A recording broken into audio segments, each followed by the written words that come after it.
All right, everybody. We've got a weird bill to talk about today coming out of Oklahoma. Now, I feel I should preface this with a disclaimer. I've made a lot of mean jokes about furries, okay? I've joked about wanting to ban furries from my chat. I've joked about how furries are cringe. I've joked about how furries are like weirdos or whatever. I like to make jokes at furries, but let's be real, I don't really hate furries, okay? Like, when it comes to people doing stuff that's not hurting anybody, that's just to make themselves happy, and they're doing it with just other people, and they're having a community, and it's their thing, I'm not into yum-yucking people. I used to be when I was younger, obviously, because, like, when you're young, you're a little shit who sees people enjoying things you don't online, and you want to give them shit for it, because it's like, I'm not into that, and it's popular, fuck that. You know, like, that was me when I was younger, for sure.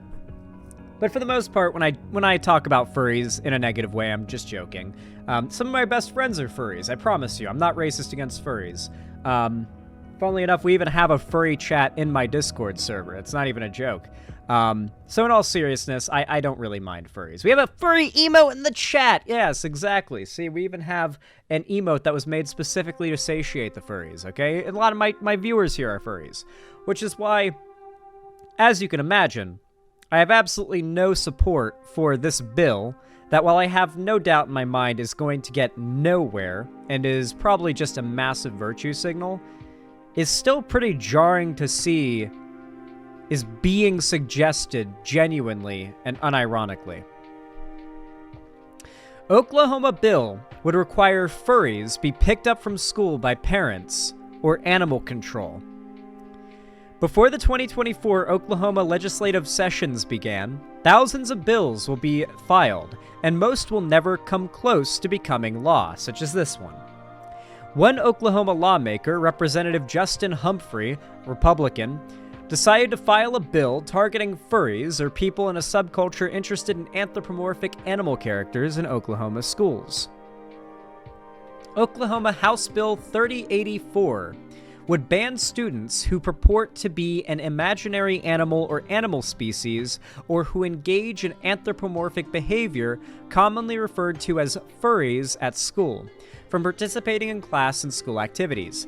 The bill would require parents or guardians to pick up the student from school, but if parents are unable to pick the student up, the bill says, quote, animal control services shall be contacted to remove the student. And we'll go ahead and get a look at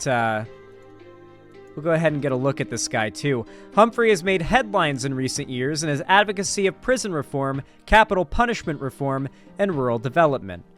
By that, he wants to make it more severe. So yeah, this is the guy. This is the guy who is pushing a bill that would make it so kids in school who identify as furries would have to get picked up by their parents, and if their parents fail to pick them up, animal control would come and take them away.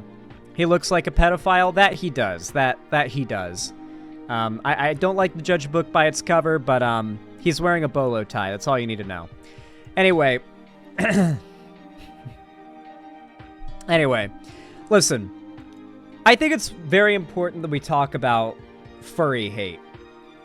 I know. I know, of all people, I am talking about how furry hate is a problem. Furries are an interesting group, okay? I'm going to be dead honest with all of you here. There's nothing about this that doesn't make me cringe, okay?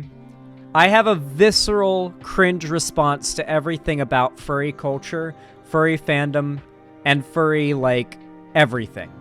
Furries are insanely cringe to me. But at the same time, I do believe in that philosophy, being cringe is being free. There's nothing inherently wrong with being cringe. There's nothing wrong with it. And I don't think it's any secret, really, that a pretty substantial portion of the furry community are LGBT. And a lot of furry fandom came from internet cultures that sort of, from what I understand, like, I'm not a furry, and I am friends with furries, but I don't really talk to them about furry stuff. My understanding is a lot of furries were like young teenagers online, usually LGBTQ or neurodivergent, were bullied or harassed in real life and even online, and found themselves falling into niche internet communities where basically kinning was done which is when you like have a alter character that's like a anthropomorphic or less anthropomorphic animal that's meant to be sort of like a character you roleplay on the internet as a way of escape. That's sort of how I understand it started. There's also like scalies and stuff like that. Yeah. That's sort of how it started. There's also a sexual aspect to it, but that seemed to evolve from the fact that a lot of people grew up in this stuff, and then as they grew up with it, because it became such a big part of their identity, they also began to sexualize it as they came into, like, being older and sexually active, right? And so a lot of furry cons do have sexual stuff that goes on, but it's not all sexual, from my understanding. I know for a fact it's not all sexual. I know furries, and I know they're not just always, like, sexual posting all the time. Many of them do genuinely just enjoy, like, the fandom, right? And, like, they enjoy the community. They enjoy, like, the roleplay or whatever. Like, the wholesome, safer work roleplay side of things. But a big part of it is the fact that a pretty substantial portion of furries are LGBTQ and neurodivergent. Which means that when conservatives, for a very long time, when conservatives have wanted to attack LGBT people or neurodivergent people, but they can't just outright attack those groups on their face because it's kind of hard to get away with that sort of thing and not be called a bigot. Instead, they find a group that is made up of mostly people who are LGBT or neurodivergent and are also kind of cringe, and they target that group. That group for a long time has been furries. Homophobes and people who are ableist have targeted the fuck out of the furry community for a very long time, because while you can't just outright attack gay people and neurodivergent people and get away with it fully unscathed, attacking furries on the basis of them being cringe and letting your audience or other people fill in the gaps where they will and build the hate where they will over time has been a really popular tactic of hate-mongering for the right for quite some time. Which is why, while I find this shit pretty goddamn cringe, I see the content focused on pointing out the cringe, making fun of the cringe, and demonizing the cringe as very dangerous. I really, really do. I think it's being done almost solely by conservative activists to prime people to hate the LGBT community. Obviously, not all gay people are furries, and even if they were, it wouldn't be, like, a morally bad thing, but they're basically trying to slowly build up a cognitive dissonance to justify hate in the future. You know, furries are cringe, right? Is the first step. And then maybe furries are bad because some furries are into cub shit, which is like furry pedo shit, right? Like furry lolicon, essentially. Every community is going to have pedophiles in it, and the furry community is big, so there are pedophiles in it. Trust me, from what I've heard, the furry community is not welcoming of them, nor are they welcoming of the Nazis in their furry community. But,